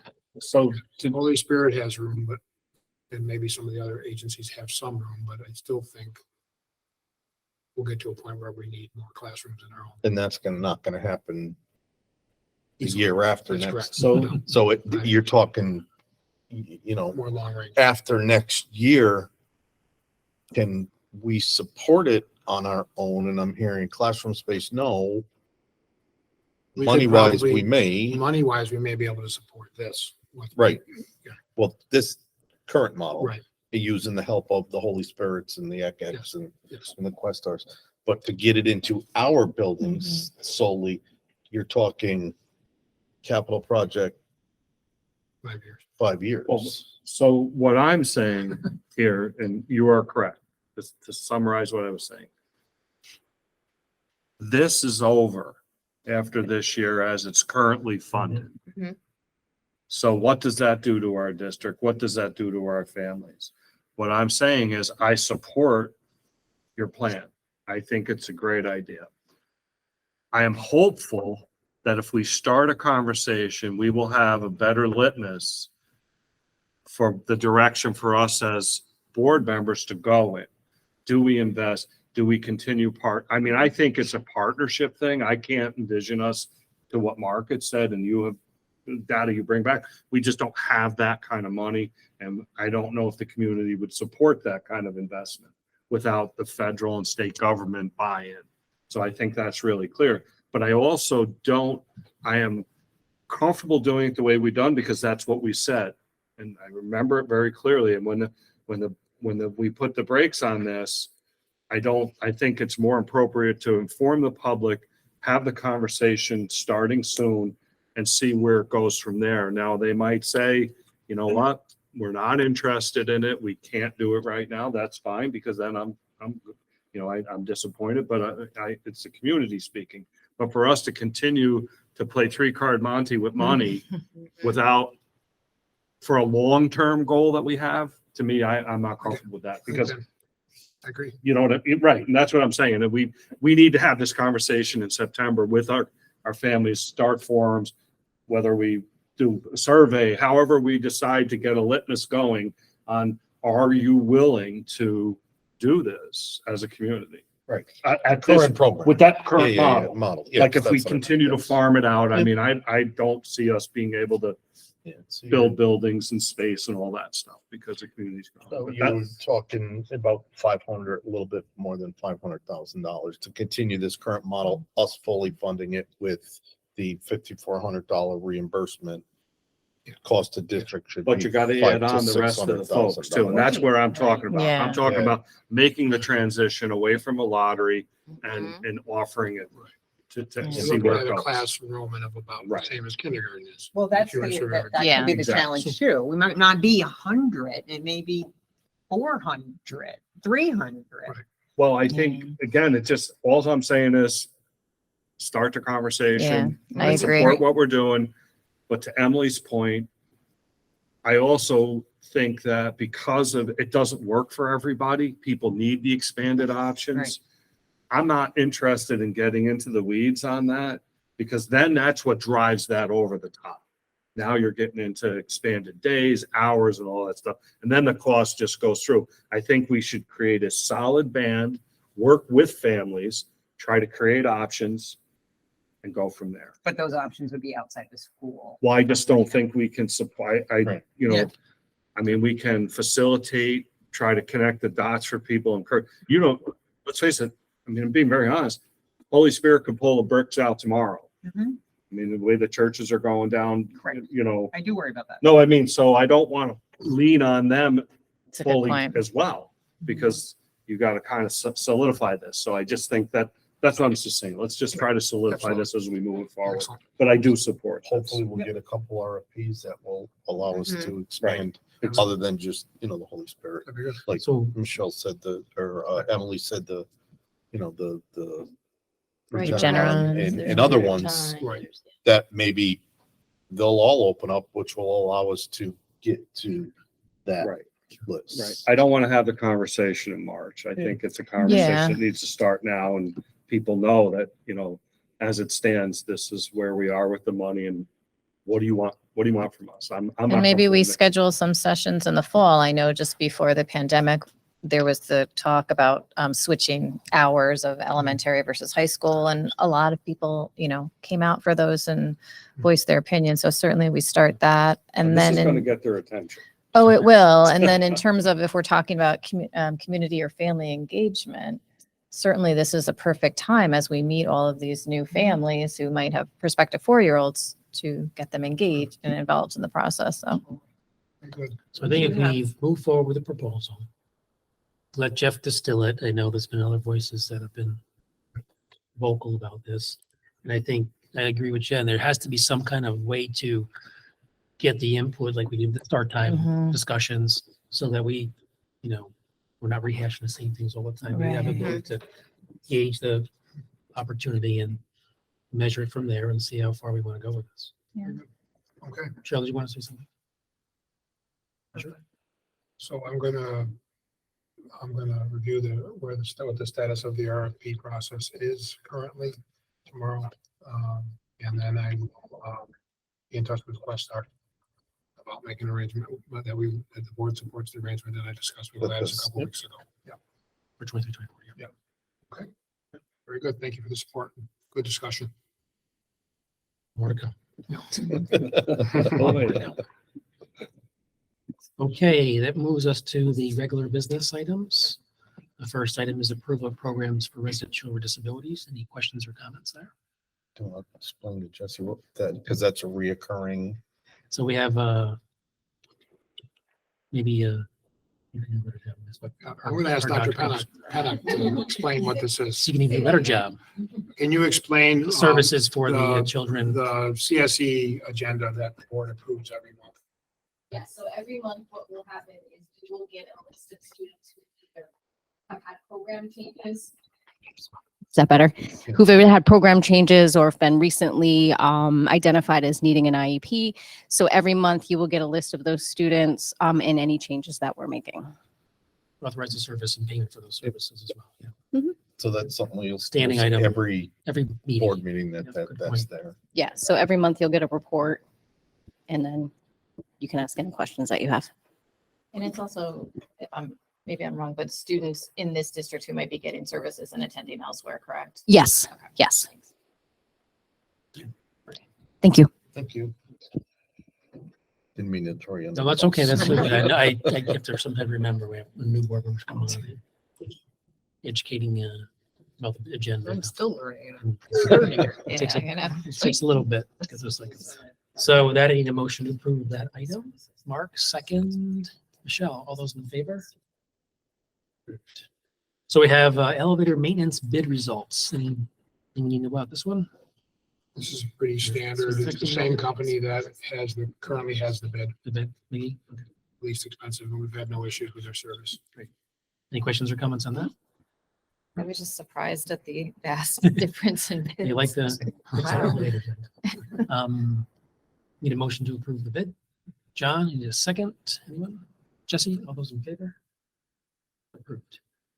We have the Bonadio engagement letter on some new GASB items. The accountants in the room can probably talk about that a little bit. Yes, I can. So last fiscal year, 21-22 was the implementation of GASB 87, which is the Government Accounting Standards Board on leases.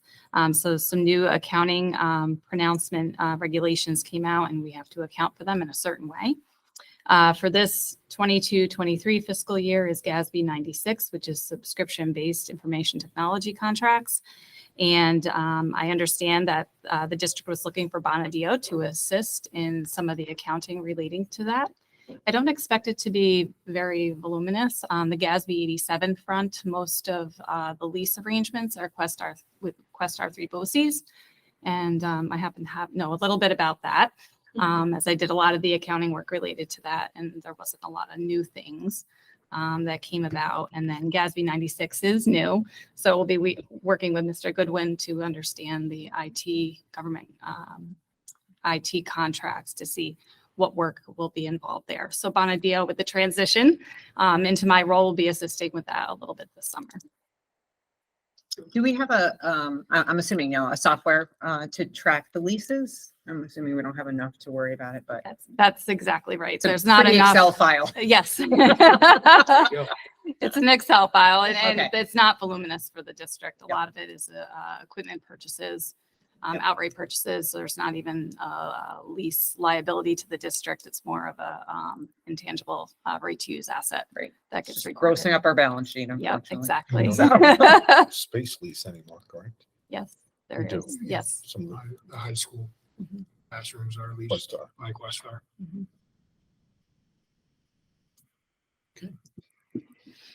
Any other questions, comments? Question? Need a motion to approve that? Anyone? Michelle, need a second. Jesse, all those in favor?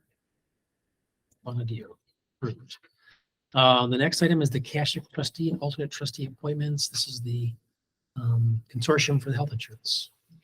Jen will be the trustee and the alternate will be Mary, who is our representation. Any questions or comments on that? No. Need a motion to approve. John, second. Mark, all those in favor? All right. Another job for you. And then we have a memorandum of agreement with CSEA. Explanation here, John.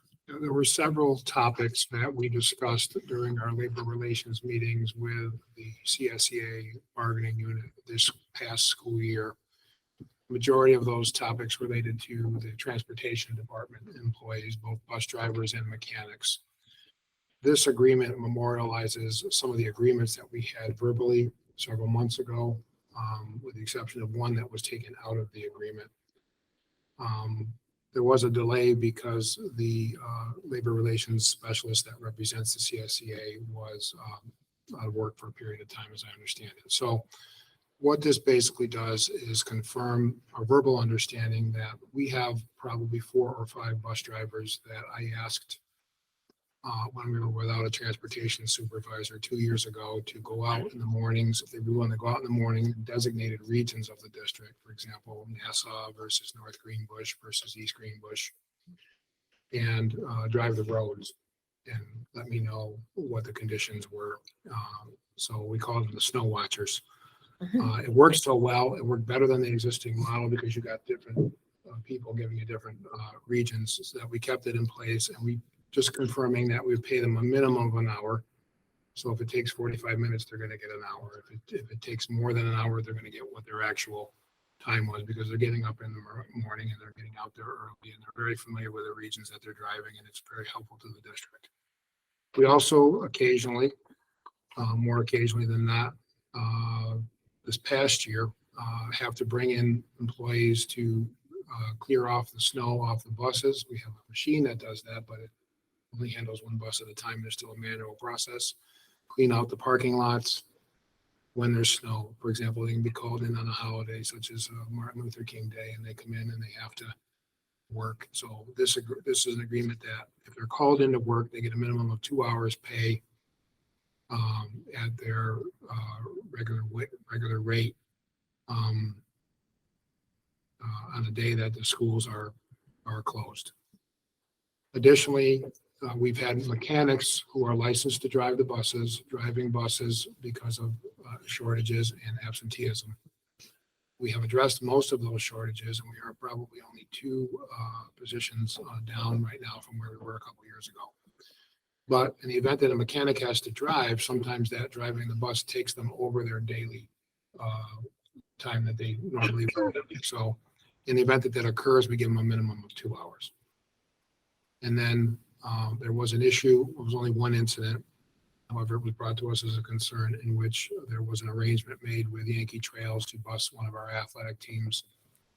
And we didn't follow the contract in terms of seeing if the transportation department bus drivers wanted that work first. So this simply memorializes this is something that happened from a coach to Yankee Trails and had been customary for this particular trip. It was an indoor track situation to do it this way, and we just agreed that we will check with the transportation department if any drivers want to drive that route first before we offer it to Yankee Trails. The one item that was taken out of this was objectionable to the CSEA. We're still having a discussion of it, so I'd rather not discuss the details of it until it has to do with payment, has to do with special trips, and we're still having conversations with the CSEA. So that was removed from the agreement that they rejected. They are in agreement with everything else that's on here today. Thank you for that. Very clear, thorough explanation. Any questions on that? Sounds like it just kind of captures everything we've done. So, all right, need a motion to approve that agreement. Anyone? Jennifer and Michelle, all those in favor? All right. Thanks for the work on that, and more to come on the last item. Next is we have our tabled motions. I don't have anything more than that. We have old business. I don't have anything. And then that moves into the consent agenda. Quite lengthy.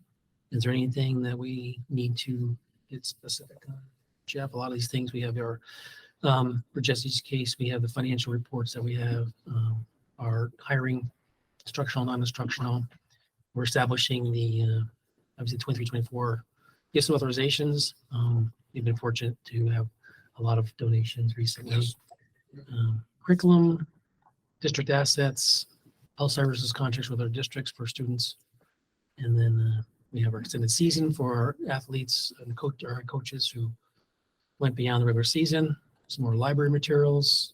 Talked about those in the past. And then we had the 2 merger agreements we talked about earlier. Are there any questions about those items?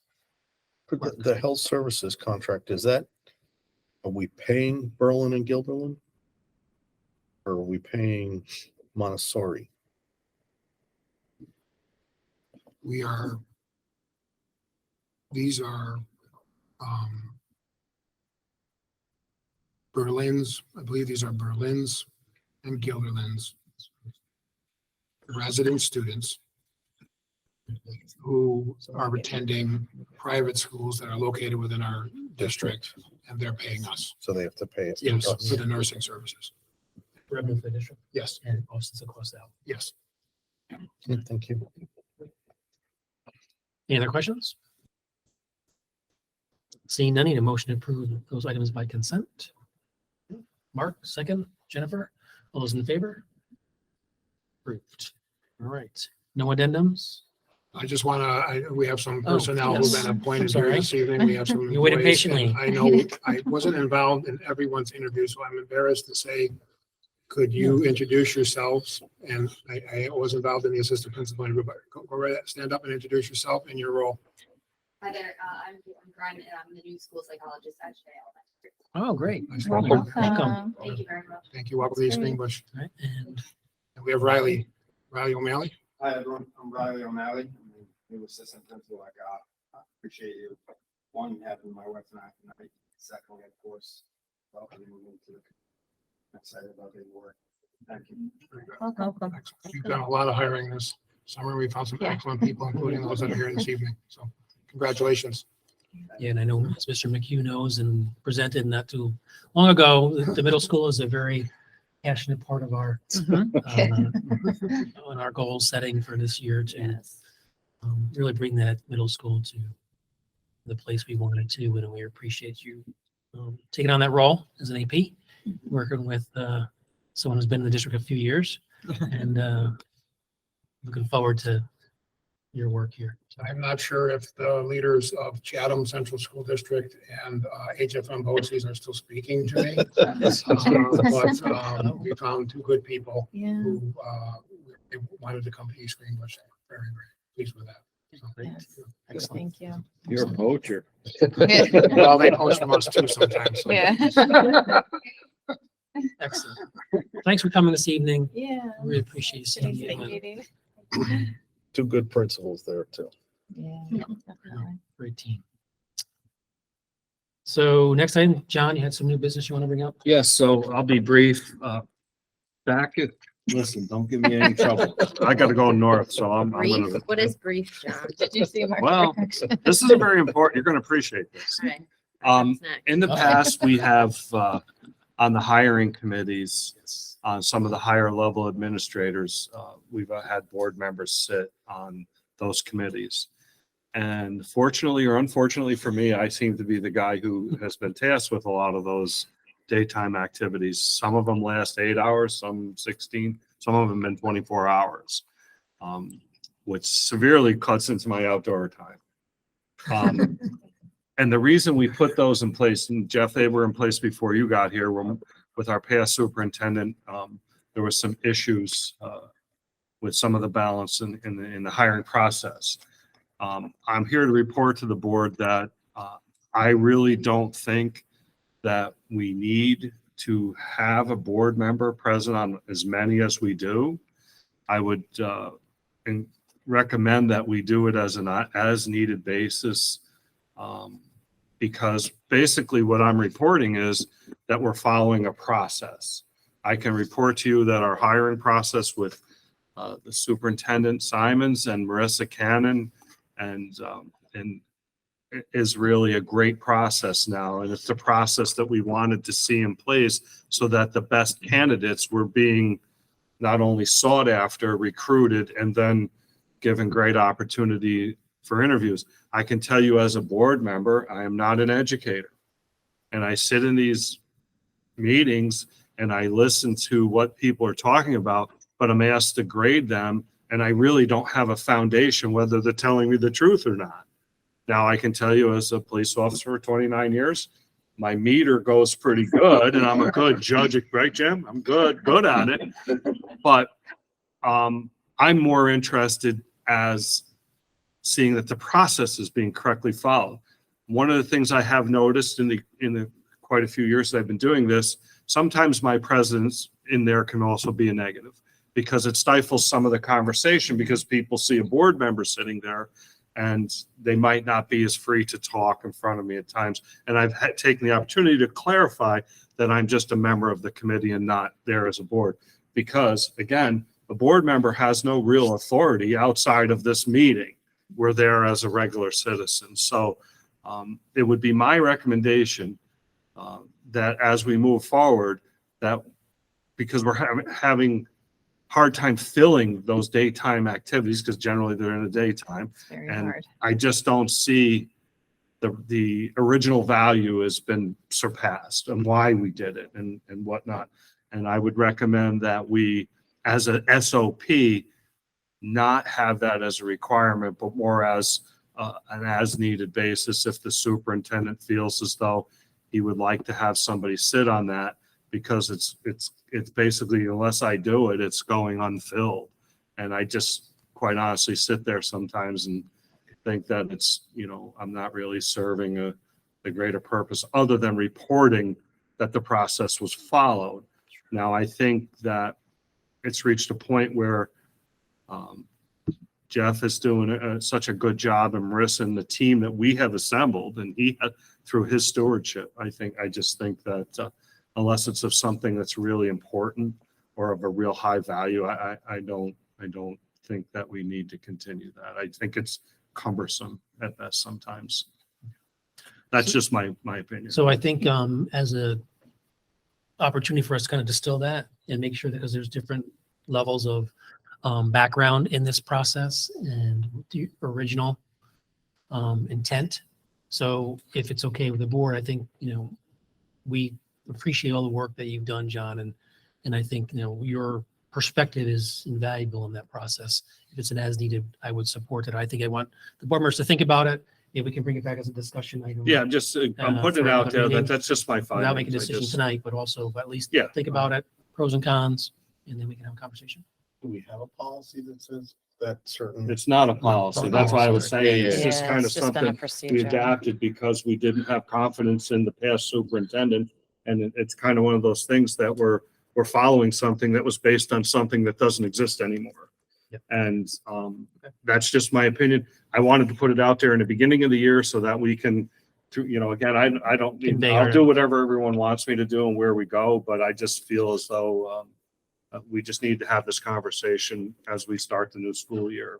I think that important for me as a board member is that the characteristics and the of the people that we want to be hired by the district, who want to work for the district, are what we're looking for and that the district desires for long-term employment and satisfaction of the people who come to work here, and that the process is honoring those characteristics and the technical skills, educational skills that the experts bring.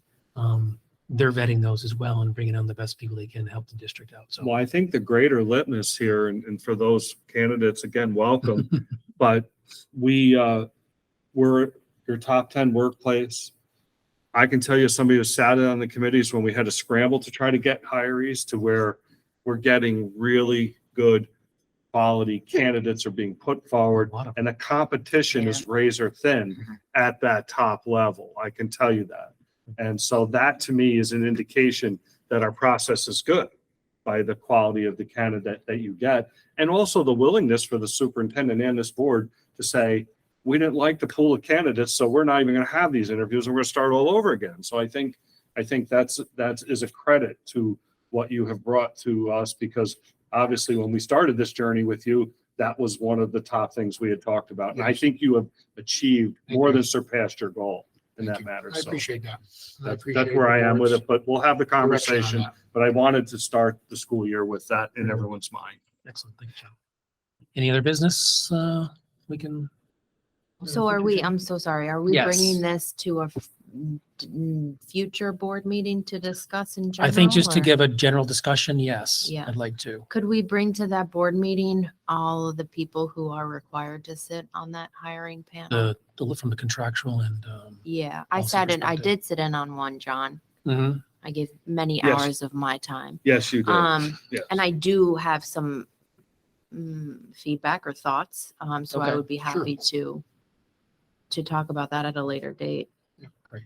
Okay. Some of the contracts require certain individuals or a number of certain individuals' roles, not necessarily the individuals, to serve on the hiring committees. So we'll bring that information back for discussion. Yeah. And we have hiring committees has been a subject of labor relations discussions with our unions. And I think it's important that, one of our goals as a board was, or, as a district, is to look at hiring and hire in thinking about DEI. Mhm. And I think that this conversation also could mold into that and say, how are we doing? What is our district population? What is, students? And then what is our, staff and teacher look like? Very good. So I Right, think that and- would be great. To segue on what you're saying, and that's kind of where I'm saying, because we set the tone and tenor for this, but as a role of a board member, it's really not in that room. It's giving you our wishes and tasks, and then you implementing it and seeing that it's done, and then we review how you have done. And I agree. And I think I have given Jeff feedback coming from those meetings and different things. So I think that's a great conversation for you to have with him as well, because we've had some great results based on that feedback, because your perspective is really important when you're Yeah. there. Great. Okay, thank you. All right, now we'll move to our second public forum. Anyone? And board forum. So am I left with Cheryl? Anything? Cheryl. John, thank you. Mark is good. Jennifer. Okay. Jessica, good. Emily. I'm good. Thank you. Excellent. So just pleased that there's a lot of work in the summer, Yes. preparation for the new school year. Yeah. As always, it's early in July. I did send out a timeline for the superintendent's evaluation, just a reminder. Just working on that and turn around and all that timeline. Are we gonna look to do a, Board retreat. for our, We'd like to we had some conversations about this before, John was involved too. Early fall, was it usually? What's that? Was it early fall we did it last year? Yeah, we did it a little later. We want to try to do something. earlier? Maybe tough. Maybe tough, but we'll try to propose something if we Yeah. can, based on folks' availability.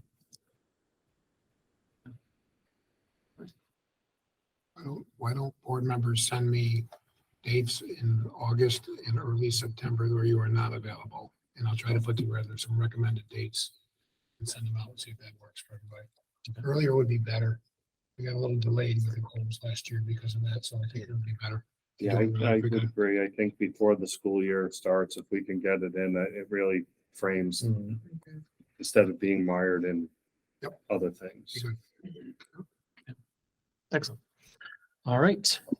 We'll work on that, and we do not need an executive session. No. All right, need a motion to adjourn. Emily, Jennifer, all those in favor? Thank you, everybody. Approved. Have a great night.